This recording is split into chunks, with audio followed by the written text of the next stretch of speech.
Ciao a tutti, oggi parliamo dell'intossicazione da permetrina nel gatto. La permetrina è una sostanza contenuta nella maggior parte degli antiparassitari da banco contro le pulci, quindi di libera vendita, e che fondamentalmente non è tossica nel cane, mentre invece è neurotossica nel gatto. Quindi è molto importante non utilizzare gli antiparassitari per i cani sui gatti.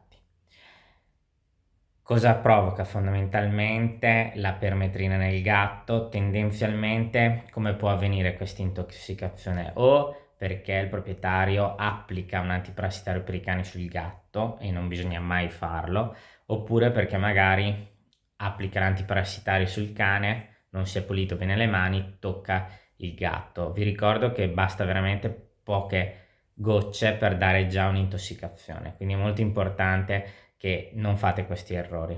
L'altra cosa che può succedere è che applicate l'antiparassitario sul cane e cane e gatto dormono praticamente insieme, vanno molto d'accordo, che va benissimo, però in queste situazioni può crearsi questo problema, perché ovviamente il gatto potrebbe andare a contatto con la permetrina dell'antiparassitario. Quindi magari in un cane e in un gatto che dormono insieme è consigliabile magari utilizzare un altro tipo di antiparassitario, magari o per via orale o dei collarini.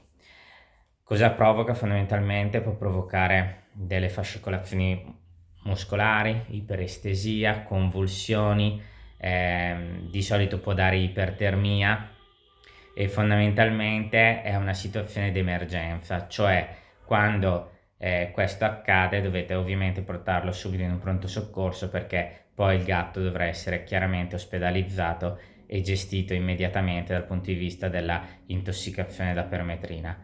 Di solito cosa si fa fondamentalmente? Si rasa la zona dove è stato applicato l'antiparassitario, si lava con acqua tiepida, non con acqua fredda, perché chiaramente altrimenti diamo ipotermia, e neanche con acqua bollente, perché sennò diamo vasodilatazione e quindi un aumento dell'assorbimento. Dopodiché si cerca di controllare le crisi epilettiche, che chiaramente si scatenano con l'applicazione della permetrina, e quindi si cerca fondamentalmente di utilizzare dei prodotti, per esempio si utilizza il metocarbamolo oppure il diazepam, fenobarbitale, il propofol, quindi va comunque sedato l'animale per cercare di andare a ridurre tutti questi effetti di epilessie e crisi convulsive. Dopodiché esistono dei prodotti, l'intralipid, che fondamentalmente cerca di andare a catturare tutte quelle sostanze lipofile, come per esempio la permetrina nel sangue, e quindi andare a ridurre chiaramente l'azione di questa permetrina sul sistema neuromuscolare, e quindi chiaramente cercare di ridurre l'intossicazione e ridurre poi gli effetti collaterali.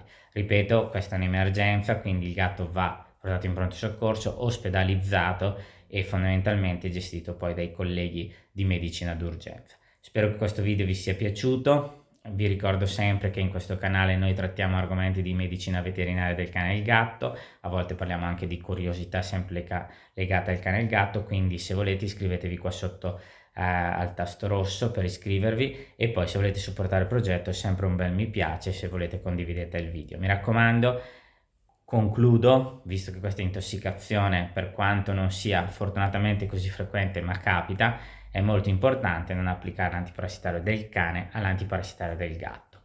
Qua in elenco vi metterò i video sugli antiparassitari che io consiglio nel cane e gli antiparassitari che io consiglio nel gatto, quindi se volete andateveli a vedere. Un saluto a tutti, al prossimo video.